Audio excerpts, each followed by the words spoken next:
When you hear the word style, you probably think about fashion, but it's a lot more than that. Rick McDaniel is an inspirational speaker, pastor, and regular contributor for FoxNews.com. And in his new book, You Got Style, he explains how style impacts every aspect of our lives. Rick, we're so happy to have you here in real life. Great to be with you today, Sydney.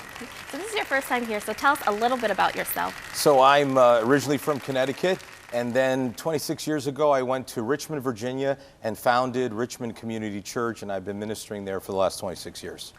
That's awesome. And I also obviously write books. This is my 7th book, You Got Style, and travel around the country and the world speaking and also doing other articles and writing things like that. God is using you in amazing ways. And tell us a little bit how this book came about, You Got Style. What's it all about? Well, a number of years ago, I wanted to do a message to help couples who argue over money. Number one, conflict in marriage, right? So I did some research, came across something about financial personalities. I did a message called Till Debt Do Us Part. And that got me on a road to thinking about styles. And then in the years to come, I did a series on time and time styles and then decisions and how we have different styles for decisions. And just over the years, I just realized there's a lot of different styles. Parenting, learning, spiritual styles. And then several years ago, I was talking to my agent and he said, you really ought to make a book about this, you know, that would really help a lot of people. And Rick, why would you say it's so important for us to understand what our styles are? Why is it necessary for us, especially as Christians? Well, first of all, the age-old question, who am I? We all want to know ourselves better. So that's why this book is so helpful. Besides that, understanding your styles will help you as a follower of Christ, as a spouse if you're married, as a parent if you have children. It'll help you in your job, in your work. It'll just help you in so many different ways if you can understand more about yourself and about others. That's so true, because when we understand how we function or the way we react or make certain decisions, then we can understand, okay, this is why I'm responding this way, and somebody else may not be responding that way. Exactly, yes. So let's go into it a little bit. So I really enjoyed going through this book and taking the little test, because you have throughout the book you label the different styles and then you take a test to figure out, okay, who am I? The one I really like is the spiritual styles. Can we talk about that a little bit? Absolutely. What is a spiritual style, and can you go through the different spiritual styles? Well, you know that we connect to God differently, and we're not all the same.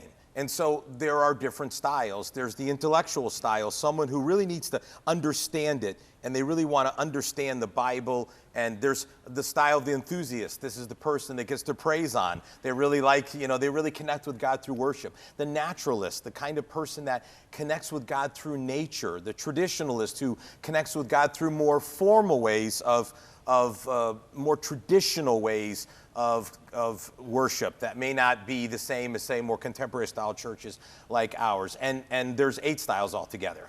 So I'm curious, I did take the test, so I was an enthusiast, so I would like to get my praise on. Yeah. So when I was reading through that, I was like, that is so me, that is so me. Absolutely. So what kind of style are you? Oh, I'm an activist style. So I'm the one that really wants to share the gospel, really wants to get out there, really wants to talk to people about Christ and kind of make the case for why following Christ is the best decision for your life. And secondarily, intellectual, because I do have a lot of education and I am someone who likes to think and sort of ponder and consider things and make the case for why Christianity is the way to go for life. And you know what I really appreciate, Rick, just like hearing how you're talking about, the kind of style that you are and how it influences your church. And so when I was going through, I was like, oh, that makes sense about, if I was thinking about, I was reading through, I was like, oh, this reminds me of this person, and this is the way that they function, and this is the way that they process things. So it's so helpful. Another one that you have that you really go into is about money and marriage. Let's talk a little bit about that, the different styles, because that is huge. Yes, it is huge. It's the number one thing couples fight about. And if you could understand your style when you take the inventory, and if your spouse could take the inventory, and you could see that, for instance, I'm the hunter style. So I'm the guy that's more of a risk taker with money. I like to see if money can make money. I like to make investments. My wife is a protector. She really sees money as how can we use money to help our family and our friends. And by the way, women are the highest percentage of women are protectors, for instance. And so understanding that can go a long way toward keeping out of arguments about how we're going to spend money or what we're going to do in a particular situation. When I took it, I was a gatherer, and that was my highest one, and also a protector. And just so, could you just talk to us a little bit, because I know there's couples watching out there and they have arguments about money. So, take for example, you and your wife. Yes. How would you deal with can you give us like a certain situation from, as you're a hunter and your wife's a protector, how do you deal and handle with this thing? Great. So let's say I want to take some money and I want to invest it. Like, look what's happening right now with the stock market, buy low, sell high. But you have to have a certain risk tolerance. It's not for everybody. So I have to say to my wife, let me take this money and invest it. And I think we can make money.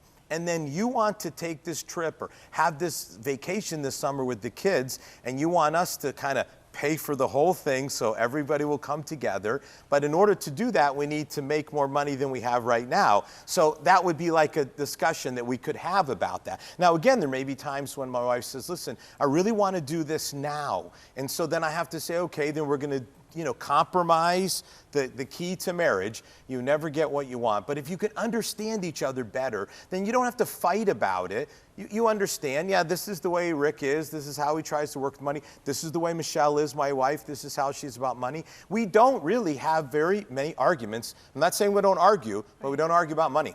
That's a really good point. I think it's important for couples to really understand their styles and just what you're explaining, because I know I'm going to be 3 years in June, and just you said 30, but so you have a lot more experience, but I think it's so important to understand. And one thing I really enjoyed that you talked about stewardship, like that's a way to give. Can you talk a little bit about stewardship and how that's because important? Whatever your financial style is, there is one requirement of all followers of Christ, and that is that we be stewards. Now, the word steward's an old word, doesn't mean anything today. The word for today would be manager.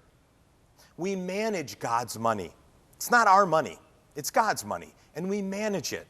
And that's why giving is so important, giving to this station, tithing to your local church, being generous with your resources as you follow in obedience to Christ. And then, of course, we're responsible for how we spend our money. And we are money managers. And so it's important for us to understand that God gives us resources, that we manage them well. And when you talk about managing it well, would you say stewardship needs to be more important almost than, the other styles that you talk about? I would say this. Everyone has to be a steward. Whatever your financial style is, we all have an underlying foundation that we must be good stewards or managers of the resources that God places in our hands. And we absolutely must follow the scriptural teachings as it relates to giving and finances. And another style that you have, I'm not a parent yet, but I know there's a lot of parents watching. Can you talk about the parenting style? Yeah, that's a big one. It's a big one for sure. Yeah. I mean, there are 6 different parenting styles. And you read it and you'll see the difference between how different people will raise their children. The people that have like the family bed and sort of really cater to the children. Very different than, say, my style, which is the authoritative style, where I say the parents are the leaders and they lead the family and the children follow the leadership of the parents. But it is crucial for parents to get on the same page about their parenting style. Otherwise, you're going to have conflict and even chaos in your family. And some of your viewers, this may be where they're experiencing it right now, and they really need to read and understand different styles and get on the same page with their parenting. Let's touch on that point a little bit more and dig deeper. So talk to that parent right now to really understand. You need to understand your parenting style and how it doesn't just affect your children when they're young, but when they're older, because you have adult sons that are my age. Yes, I do. And no, I'm not that old, but however old those sons are. Yes. Well, look at it this way.